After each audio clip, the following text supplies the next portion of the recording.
Then moved, Senator Newman seconds. All in favor of adopting substitute? Say aye. Aye. All opposed? All right, we have substitute before us. I hate one too.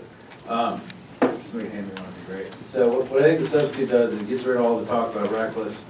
It makes the definition of a bike lane clear. That a bike lane is a lane that is only used for bikes. It's not a shared lane. And then it adds a provision of the passing on the right statute to say that you can't use a bike lane to pass on the right. It's a lot longer than it needs to be, but because it has this one code section, a million definitions in it, so it gets real long. So this would prohibit any vehicles from being in any bike lane at any time? No, only to pass. To pass on the right. You use the bike lane to park or to turn right, but not to pass on But the if right. someone's turning left, then you couldn't go into that bike lane, even if it's clear. To pass, right. So what is the confusion of the general public right now going to be that knows that as long as they don't leave the paved portion that they can pass on? Well, what's the signage going to be? Well, I can tell you that in my jurisdiction, VDOT has been having a lot of difficulty figuring out the signage because currently the illegal passing signs are supposed to be only for when the dotted line happens in the middle. And the month that doesn't give them there's no good sign for them. And so there's also been some confusion amongst different county attorneys about whether or not passing on the right is currently prohibited under current state law, which is why I'm doing this.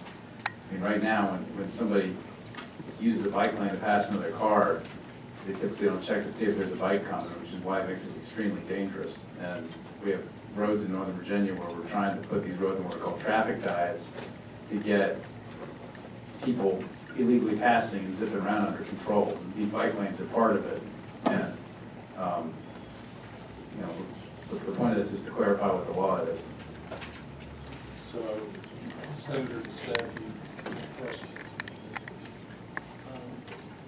For my question right now, I found that question was actually my seatmate on a different bill. So Okay.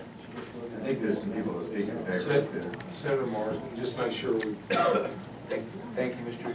Chairman. Senator Surovell, here's what the scenario I want to put to you. It is a two-lane road with a right-hand turn lane at a traffic stop, or a traffic light, excuse me. And traffic on both lanes is backed up at that light. It's a red light. And I pull up in the right-hand lane of the traffic lanes, knowing that there's a turn lane to my right and a bicycle travel lane to my right. I'm stopped and I decide, gee, I want to get over into that turn lane, and I cross over the bike lane. If I cross over the bike lane, have I traveled in the bike lane?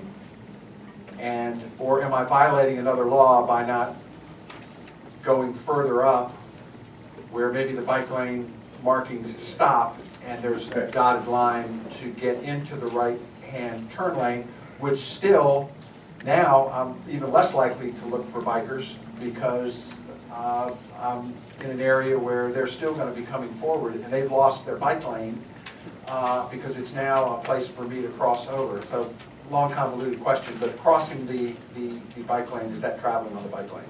Well, I'm glad you asked that question because what you described is one of the most dangerous scenarios where this kind of behavior occurs. Because frequently when cars queue up at a stoplight, the cyclists are coming up on the side to get to the front of the where the light is.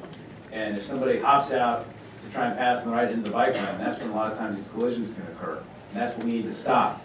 And so if the bike lane has a dotted line on it to allow people to use that bike lane to get to the right, then they're fine because it's not exclusively used for purposes of a bike under the definition that I hope we're about to adopt.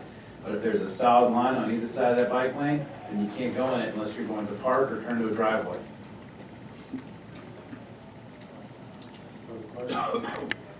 Senator McClellan.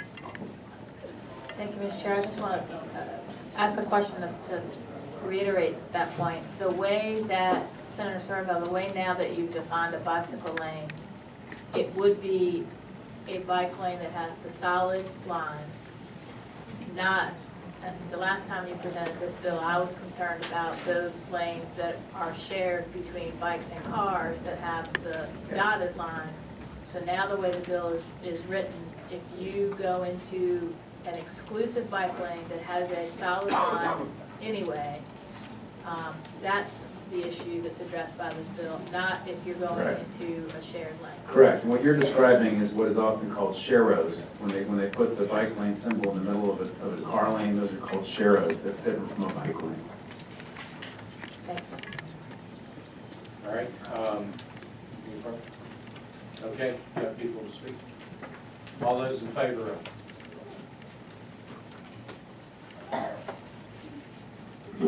Bud Nye again, Mr. Chairman from Virginia Bicycling Federation. We're strongly in favor of it. This is a real problem, and we're trying to get straight in the various jurisdictions where they put the bike lanes.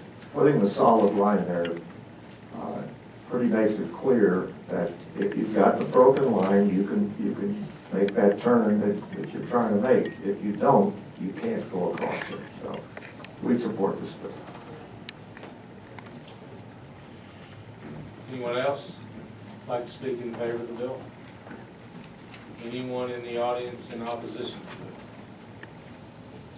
Hearing none, bills before us. Second. It's been moved and seconded that we report the bill. All in favor of reporting Senate Bill 1338, vote aye on electronic vote.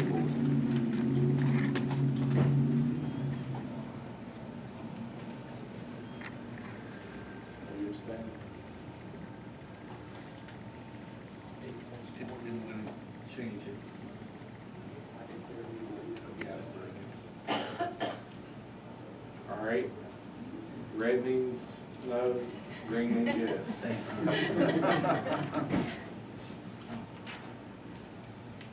All right, Senate Bill 1338 with the substitute reports on 850. Thank you, Mr. Chairman.